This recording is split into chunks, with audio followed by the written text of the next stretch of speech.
Good morning Akola. नमस्कार दर्शक हो, RRC नेटवर्क प्रस्तुत गुड मॉर्निंग अकोलामध्ये मी तुमची होस्ट पल्लवी हार्दिक स्वागत करते. चला तर दिवसाची सुरुवात करूया अकोल्याचा आराध्य दैवत असणाऱ्या राजराजेश्वराच्या आरतीने.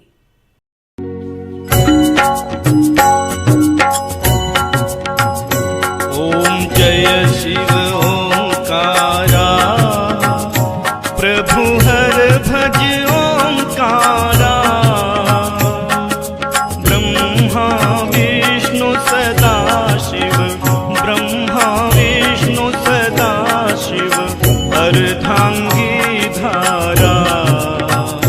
ओम हर हर हर महादेव.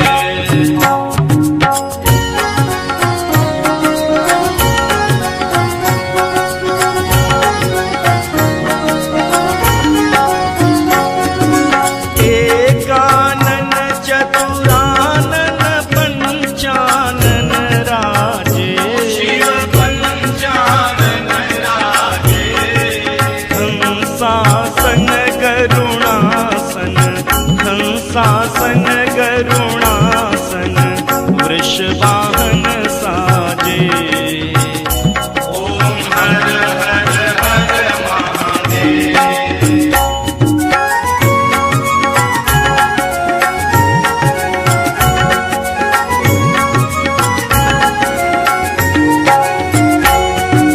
तुय भुज चार चतुर्भुज, दस भुज श्री सोहे.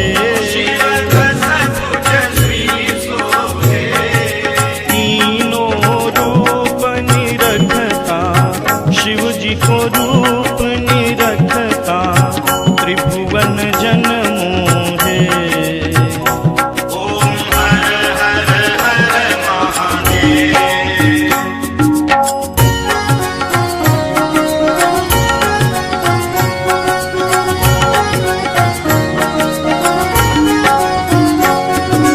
अक्षमाला वनमाला रुंडमाला धारी,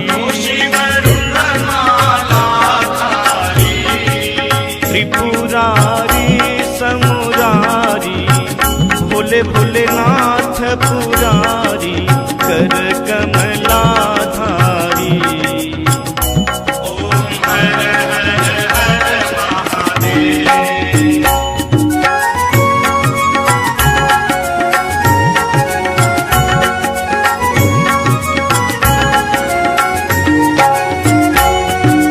श्वेतांबर पीतांबर व्याघंबर अंगे, सनकादिक प्रभुतादिक, सनकादिक प्रभुतादिक, देवादिक संगे. ओम हर हर हर महादेव.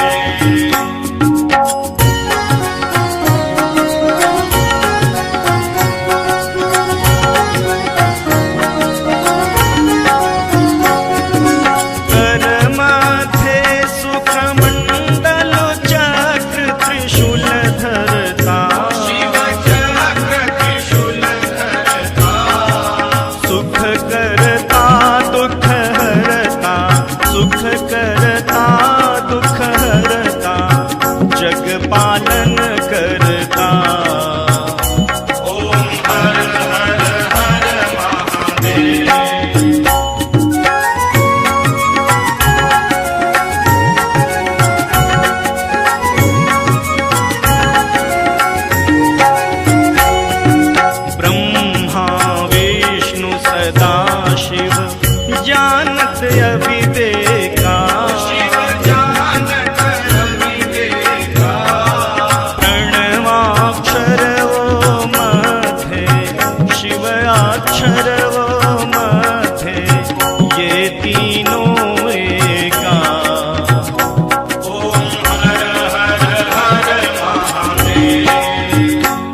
दिवसाची प्रसन्न सुरुवात आपण राजराजेश्वराच्या आरतीने आताच केली आहे.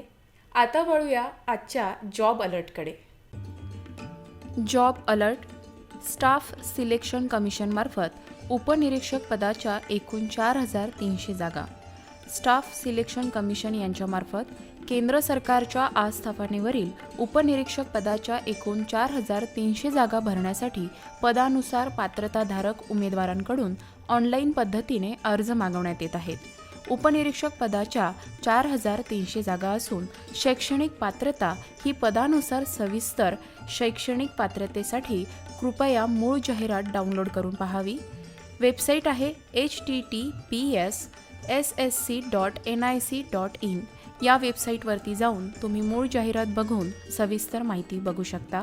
अर्ज करण्याची शेवटची तारीख आहे दिनांक 30 ऑगस्ट 2022 पर्यंत.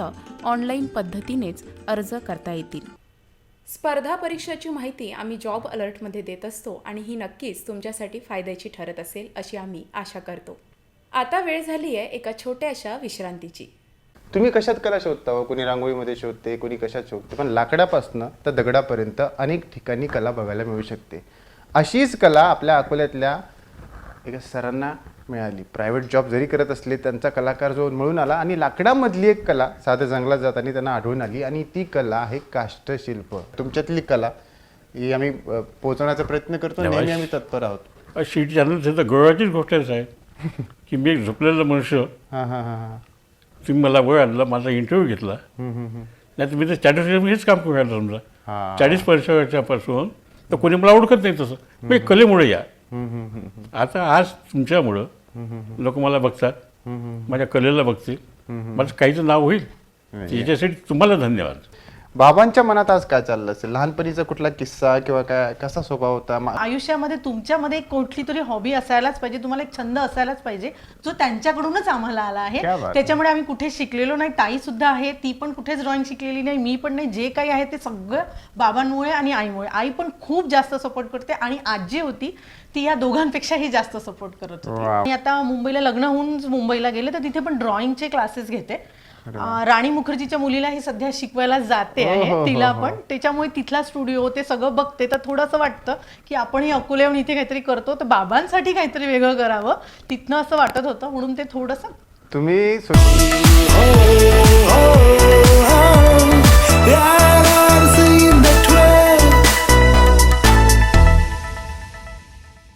पुन्हा तुमचं स्वागत आहे गुड मॉर्निंग अकोलामध्ये. आता वळूया आजच्या हेल्थ टिप्सकडे. पावसाळ्यात केसांचे संरक्षण कसे करावे? पावसाळ्यात केसामध्ये कमीत कमी उत्पादनांचा वापर करा. आपले केस स्वच्छ ठेवा आणि केस धुतल्यानंतर कंडिशनर लावा. केस धुताना प्रत्येक वेळी कंडिशनर वापरा, पण ते टाळू आणि मुळांना लावण्याऐवजी केसांनाच लावा. यामुळे तुमचे केस गळणार नाही. केस रोज धुवा आणि स्वच्छ ठेवा. केस धुतल्यानंतर थोडे कोरडे झाल्यावर सिरम लावा. यामुळे तुमच्या केसांचा ओलावा टिकून राहील आणि केस तुटणार नाहीत. रोगप्रतिकारक शक्तीचा केसांवर मोठा प्रभाव पडतो. त्यामुळे प्रोटीनयुक्त पदार्थ खा, तसंच अधिक फळे भाज्या खा आणि भरपूर पाणी प्या. पावसाळ्यात केसांना कोमट तेलाने मसाज करा, कारण ते केसांना पोषण देते.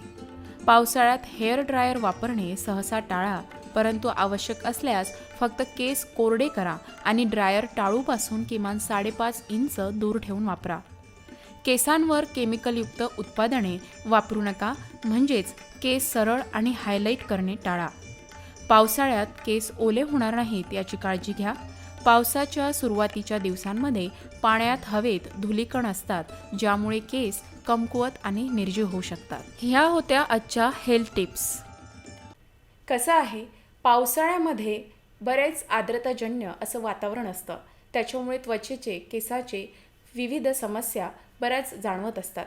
त्या संदर्भातच तुम्ही पावसाळ्यांमध्ये केसाची निगा कशी घ्यावी, ही काळजी कशी घ्यावी, ही माहिती बघितली.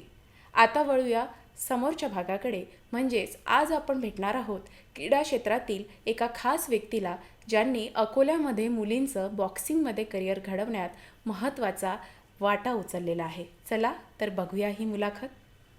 नमस्कार, गुड मॉर्निंग अकोलामध्ये मी पल्लवी तुमचं हार्दिक स्वागत करते. दर्शक हो, गुड मॉर्निंग अकोलामध्ये आपण यावेळी घेऊन आलो आहोत क्रीडा क्षेत्रामध्ये मुलींचा सहभाग आणि दर रविवारी एक विशिष्ट प्रशिक्षक जे त्या खेळामध्ये पारंगत असतील ते आपल्याला त्याविषयी मार्गदर्शन करणार आहेत. आणि आजच्या कार्यक्रमात आम्ही आमच्या स्टुडिओमध्ये आमंत्रित केले आहे आदरणीय सतीश चंद्रजी भट सर यांना. स्वागत आहे सर तुमचं आमच्या स्टुडिओमध्ये. आपण सरांविषयी थोडासा परिचय जाणून घेऊया. सर बॉक्सिंग आंतरराष्ट्रीय फेडरेशनचे स्टार 2 कोच आहेत. त्यानंतर 2 year boxing supervisor in national institute of sports हे सुद्धा आहेत.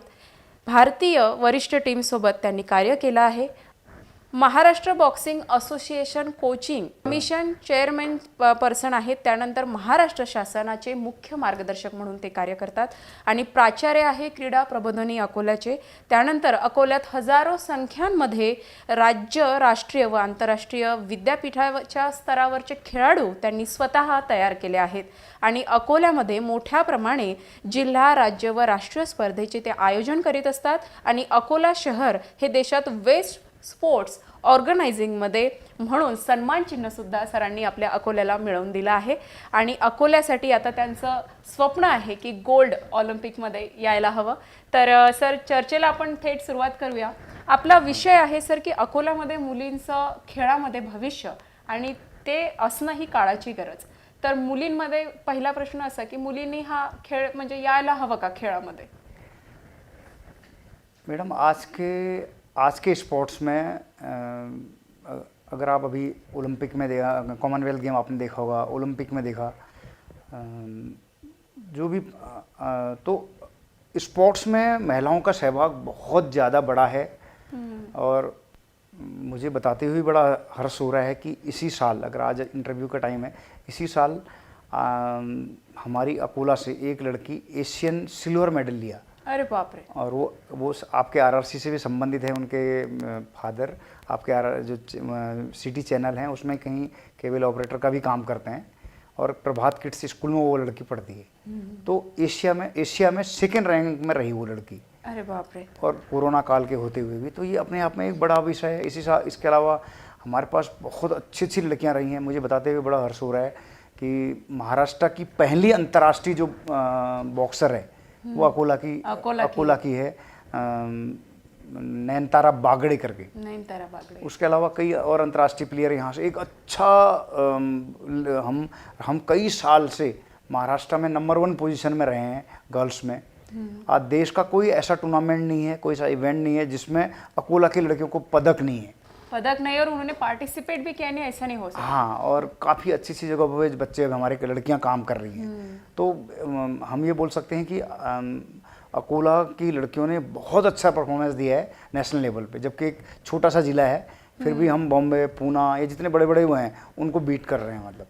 तो दूसरा, इसके अलावा भी कई और कबड्डी में, दूसरे वॉलीबॉल में, इन खेलों में भी लड़कियों ने, अकोला की लड़कियों ने एक अच्छे लेवल पे परफॉर्मेंस दिया है. उसके अलावा बहुत सारे गेम हैं जिनमें इन्होंने अच्छे से परफॉर्मेंस दिए हैं अकोला की लड़कियों ने.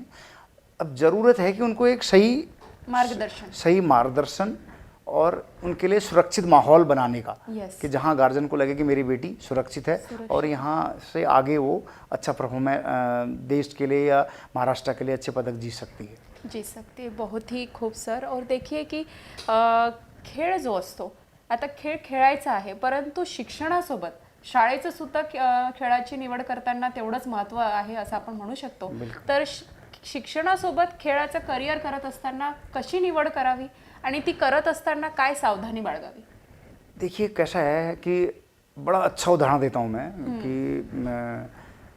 मेरे पास बड़ा एक बॉक्सिंग जैसे काफ़ी टफ गेम है, लेकिन उसके बावजूद भी मुझे बताते हुए बड़ा अच्छा लग रहा है कि अभी करंट की बात बताता हूँ कि इसी साल खेलो इंडिया यूनिवर्सिटी गेम में दिया बच्चे ने सिल्वर मेडल लिया.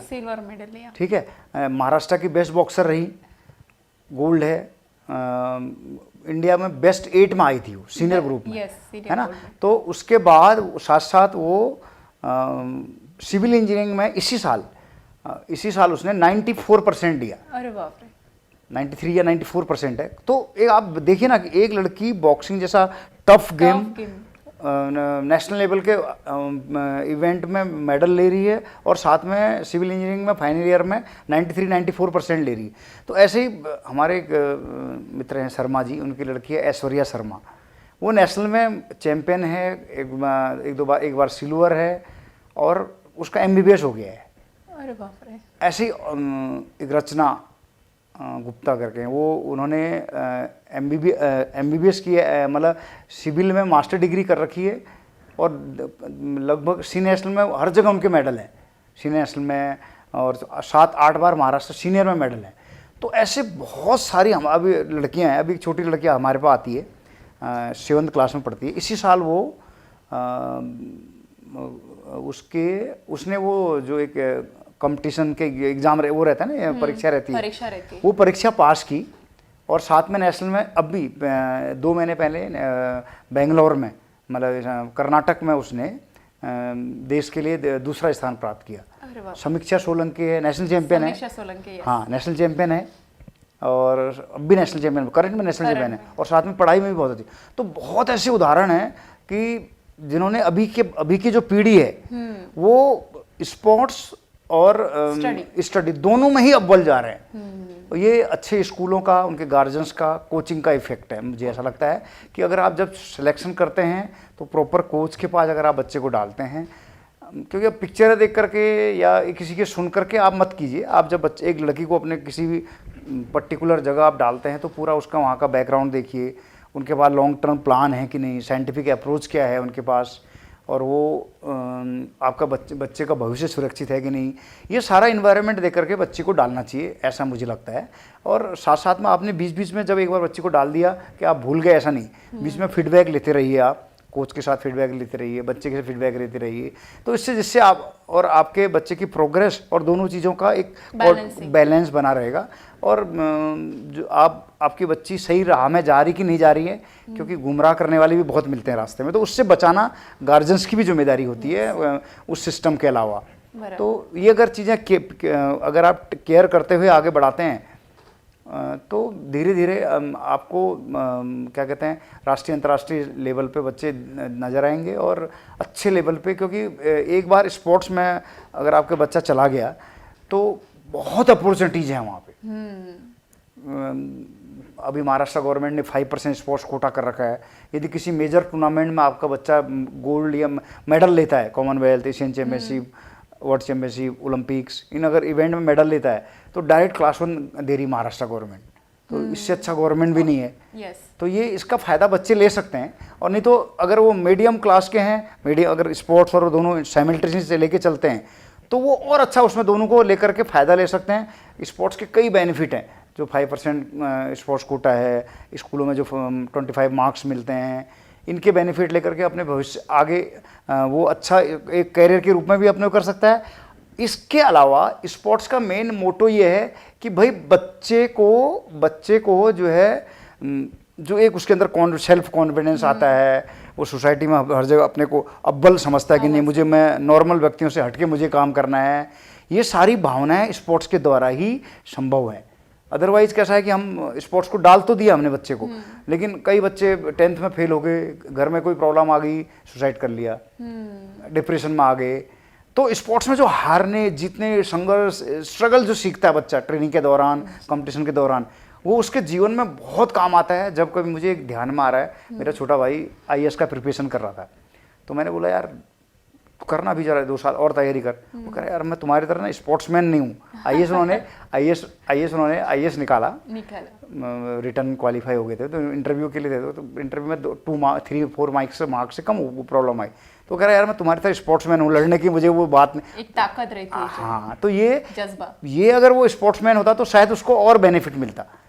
तो यही चीज़ें ज़रूरी है कि बच्चे को हम सिर्फ स्पोर्ट्स को नज़रिया परफॉर्मेंस नहीं है, परफॉर्मेंस के अलावा हम बच्चे को बहुत कुछ ग्राउंड में बच्चा सीखता है, जो उसके व्यवहारिक जीवन में गुरुओं की रिस्पेक्ट करना, नियमों का पालन करना, कोऑर्डिनेशंस, इधर हर एक के साथ मिलजुल के काम करना, ये सब भावनाएं स्पोर्ट्स के माध्यम से आप सीख सकते हैं। और वही ट्रांसफ़र, एक जो थ्योरी है लर्निंग की, ट्रांसफ़र ऑफ लर्निंग और ट्रांसफ़र ऑफ ट्रेनिंग, वो अपने व्यावहारिक जीवन में उसको यूज़ करता है और एक सफल मनुष्य बन के वो अच्छा पॉलिटिशियन, अच्छा इंजीनियर, अच्छा डॉक्टर बन सकता है, यदि वो स्पोर्ट्स का उसका बॅकग्राऊंड है तो.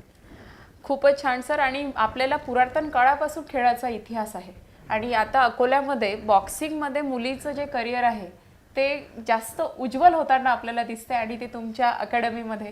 तर मुलींचं या बॉक्सिंगमध्ये किती स्कोप आहे आणि पालकांनी आपल्या मुलींना बॉक्सिंग करिअर द्यायला हवं का? एक्चुअली अगर बच्चे के अंदर टैलेंट है ना, टैलेंट है तो बिल्कुल देना चाहिए, क्योंकि अकोला आज हमारे यहाँ बहुत अच्छा इन्वायरमेंट है. हम एक हमारी यहाँ से लेकर के नेशनल इंटरनेशनल तक हमारा एक प्रॉपर प्रोसेस है, गवर्नमेंट का हायर सेंटर है, क्वालिफाइड कोचेज हैं. अब मैं जैसे मैं ही हूँ, मैं यहाँ पे भले अकोला छोटा सिटी है लेकिन मैं अंतर्राष्ट्रीय बॉक्सिंग फेडरेशन का स्टार 2 कोच हूँ. NIS क्वालिफाइड हूँ. देश के लगभग हर टीमों से मुझे ऑफर है कि आप कैंप में जाना चाहिए, लेकिन मैं यहाँ नीचे से काम करना ज़्यादा पसंद कर रहा हूँ. तो हमारे पास बहुत अच्छा ग्रुप है, हम और उसको अच्छा सेट करने का प्रयत्न कर रहे हैं. तो अगर किसी को लगता है कि मेरे बच्चे को स्पोर्ट्स में वो है तो बिल्कुल डालना चाहिए. और रही बात इंजरी की, बॉक्सिंग के बारे में वो धारणाएं मुझे लगता है गलत है, क्योंकि वर्ल्ड मेडिकल कमीशन ने एमेच्योर बॉक्सिंग को 21वें नंबर पर रखा, 21 नंबर पे इंजरी में. उससे पहले 21 खेल हैं जिनमें इंजरी ज़्यादा है. अब मारना इंटेंशन ऐसे लोगों को लगता है कि नहीं इसमें बहुत चोट लगती है, चेहरा खराब हो सकता है. हाँ, तो वो कुछ भी नहीं होता है. अगर आप इंडियन टीम की लड़कियों को देखेंगे ना तो वो आपको किसी फिल्म की हीरोइन से भी अच्छी दिखेंगी. यस. मतलब ये रियलिटी है. रियलिटी है. तो जो मिथ्य की धारणा है, अब कई लोग कैसा रहता है कि अगर आप नीम हकीमों के पास बच्चों को भेजोगे, है ना, जिनको नॉलेज नहीं है, साइंटिफिक नॉलेज नहीं है, प्रॉपर ट्रेनिंग का नॉलेज नहीं है, तो वो तो आपको इंजरी होंगी और दूसरी प्रॉब्लम्स आएंगी. और जहाँ पे क्वालिफाइड कोचेज और उनके पास अगर आप प्रॉपर जगह भेजते हैं तो मुझे लगता है कि एक अच्छा भविष्य है. अगर बच्चा टैलेंट है तो अकोला से आप ओलंपिक गोल्ड की सोच सकते हो या वर्ल्ड चैंपियन की सोच सकते हो, क्योंकि हमारे यहाँ से अकोला से वर्ल्ड चैंपियन, वर्ल्ड मेडलिस्ट लड़कियाँ हैं, है ना, एशियन मेडलिस्ट हैं, वर्ल्ड मेडलिस्ट हैं. तो अच्छा भविष्य बोल सकते हैं.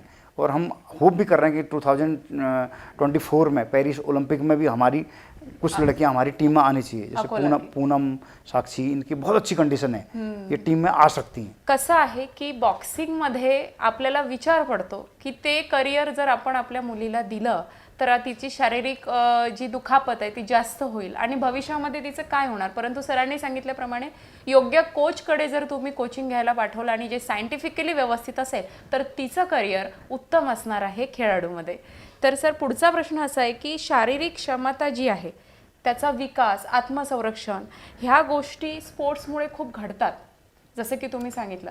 तर त्याविषयी सविस्तर काय सांगाल एक सुजाण नागरिक म्हणून? देखिए कैसा है कि बायोलॉजिकली, साइकोलॉजिकली, फिजिकली नॉर्मली जो मेंस और वुमेन्स की जो फिजिकल कंडीशन है, साइकोलॉजिकल कंडीशन है, वो डिफरेंट है. पुरुषों की कंपेरिजन में, मेंस की कंपेरिजन में वुमेन्स का जो है वो सारा एक सिस्टम बॉडी का अलग है. तो जो कोच है अगर वो सिस्टमेटिक ट्रेनिंग कराता है बच्चों को, उनके जो भी उनके जो बॉडी की ग्रोथ है उनको ध्यान में रखते हुए अलग अलग कब कौन सी ट्रेनिंग करानी है, कितना लोड देना है, कितनी रिकवरी देनी है, धीरे धीरे स्टेप बाय स्टेप उसको जब वो ट्रेनिंग कराते हैं. और साथ में उनकी डाइट कि थोड़ा स्पेशल डाइट लेडीज़ के लिए ज़्यादा लगती है, आयरन की मात्रा ज़्यादा लगती है, कैल्शियम उनको ज़्यादा ज़रूरत पड़ती है ना. तो अगर ये सब चीज़ें अगर हम ध्यान में रखते हुए बच्चे के लिए करें तो उसके एक तो क्या होगा कि उसका जो और क्या कहते हैं, उसका विकास होगा बॉडी का बराबर. और साथ साथ क्योंकि मेंस के साथ तो कंपटीशन करना नहीं है उनको, वुमेन्स के साथ ही करना है. तो वो उनके हम स्पोर्ट्स में देखो क्या रहता है, हम लोग जो परफॉर्मेंस स्पोर्ट्स करते हैं, एक तो होता है जनरल फिटनेस, जिसमें आदमी फिटनेस का डेफिनेशन ये है कि नॉर्मल जीवन को वो अच्छी तरह जी ले और उसके बाद सफिशिएंट तरीके से आराम करे, हर काम को अच्छी तरह कर सके, ये एक जनरल फिटनेस होगी. लेकिन स्पोर्ट्स में हायर फिटनेस चाहिए, स्पोर्ट्स में चाहिए हायर फिटनेस. उसमें कैसा रहता है कि मतलब जो हमारी मान लिया हमारी मस्कुलर की मैक्सिमम कैपेसिटी है तो हमको मैक्सिमम तो उसको ले जाना पड़ता है. हम रनिंग कर रहे हैं तो मैक्सिमम हम कितनी रनिंग कर सकते हैं, कितना कम टाइम में कितना, तो हम हर चीज़ को इंडोरेंस कर रहे हैं तो इंडोरेंस मैक्सिमम डेवलप करना पड़ता है, स्पीड हमें मैक्सिमम डेवलप करनी, कोऑर्डिनेशन हमको मैक्सिमम डेवलप करनी पड़ती। तो नेचर ऑफ गेम के हिसाब से हम उसको ट्रेनिंग देते हैं। जैसे अब फुटबॉल है और बॉक्सिंग है, या वॉलीबॉल है या बॉक्सिंग है, या एथलेटिक है, और एथलेटिक में अलग अलग इवेंट के लिए अलग अलग टाइप की ट्रेनिंग दी जाती है। अब उसके लिए चाहिए आपका क्वालिफाइड कोच। बच्चे को कौन सी ट्रेनिंग, क्या उसकी नीड है, कौन से कंडीशनिंग पार्ट की ज़रूरत है, ये सब उसको अगर देता है तो वो बहुत अच्छी प्रोग्रेस कर सकता है। इसके साथ साथ कैसा है, ज़रूरी ये है, इन जब वो लड़कियां, जब बच्चे मेरे को मिलते हैं ना, बहुत सारे लड़कियां, सर कई लोग मेरे को उनके कारण मिलते हैं, सर बॉक्सिंग में खेला, उसने कैरियर बनाया नहीं बनाया ये सेकंड बात है, लेकिन मेरी बच्ची आपके पास आने के बाद उसका बहुत कॉन्फिडेंस बढ़ गया और वो उसको दूसरी जगह बहुत अच्छा, मतलब उसको एक मिल रहा है। ये अब मुझे कई लोग मिलते हैं तो ये मुझे उनके रिएक्शन आते हैं उनके माँ बाप के कि तो ये एक बहुत अच्छा मतलब कि आत्मरक्षा, हालांकि सेल्फ डिफेंस, बॉक्सिंग तो सेल्फ डिफेंस के लिए भी बहुत अच्छा गेम है ना, तो आप उसके लिए भी उसको यूज़ कर सकते हैं, अपने करियर के लिए उसको यूज़ कर सकते हैं। क्योंकि और गेमों की कंपैरिजन में अगर आप देखेंगे तो हमारे यहाँ बड़ी मात्रा में गर्ल्स के रिजल्ट हैं हमारे नेशनल लेवल पे, इंटरनेशनल लेवल पे, स्टेट लेवल पे, तो उसके बेस पे कई बच्चों को अच्छे जॉब मिल गए हैं और जो प्रयत्न कर रहे हैं तो उनको आगे उनको स्कोप मिलता जा रहा है। तो काफ़ी अच्छा गेम है और लोगों ने इसको सिर्फ प्रॉपर जगह प्रॉपर उसको डालने की आवश्यकता है और पॉजिटिवली लेना चाहिए। और सर हमारे जो ये पेरेंट्स हैं जो ये शो देख रहे हैं, हाँ। उनको क्या आप संदेश देना चाहोगे? मैं ये बोलूँगा कि अगर दो चीज़ें हैं, एक तो ये है कि आपने कोई मूवी देख ली, आपने किसी से मोटिवेट हो गया, उसने बोल दिया कि नहीं बेटी को स्पोर्ट्स में डाल दो या उसमें डाल दो, तो आप अपना एक फिक्स कर लो कि एक तो बच्चे के अंदर वो टैलेंट है कि नहीं उस स्पोर्ट्स के लिए, है ना, क्योंकि टैलेंट को इग्नोर नहीं कर सकते आप, हम गधे को घोड़ा नहीं बना सकते। अगर स्पोर्ट्स के अंदर टैलेंट है तो एक कहावत है ना, sprinter are born not made. Sprinter जो है पैदा होते हैं, 20% ही उनको ट्रेनिंग, हम जो है ट्रेनिंग से 20% उसको डेवलप, टेक्निक और चीज़ों से डेवलप कर सकते हैं, 80% वो बॉर्न होते हैं। तो ऐसा ही स्पोर्ट्स में भी, अब मान लिया अपन वॉलीबॉल में मेरे बच्चे को मैंने डाल दिया, अब वॉलीबॉल में अगर उसकी हाइट 5 फीट है तो वो वॉलीबॉल में नहीं चल सकता, आगे जाके उसके कम से कम, अगर अभी वॉलीबॉल नेशनल टीम का अगर आप देखोगे तो उसके 6-6 फीट के, मतलब 6.5 फीट के बच्चे रहते हैं, मतलब। तो ऐसे ही आपको बच्चे का टैलेंट देखना पड़ेगा और जब उसको आप टैलेंट देखते हैं, बच्चे टैलेंट देख करके फिर आप टारगेट रखो कि मेरे बच्चे को मैंने स्पोर्ट्स में क्यों डाला है, फिजिकल फिटनेस के लिए, कॉन्फिडेंस बढ़ाने के लिए, सेल्फ डिफेंस के लिए, या हायर परफॉर्मेंस के लिए, ओलंपिक खिलाना है, वर्ल्ड चैंपियनशिप खिलाना है। आपको ये फिक्स क्राइटेरिया कोच के साथ डिस्कस करके करना पड़ेगा। और स्पोर्ट्स का सिर्फ एक, स्पोर्ट्स को लोगों ने बहुत कम संकुचित कर दिया, खेलने का मतलब स्टेट खेलना चाहिए, नेशनल खेलना चाहिए, नो, ऐसा नहीं है।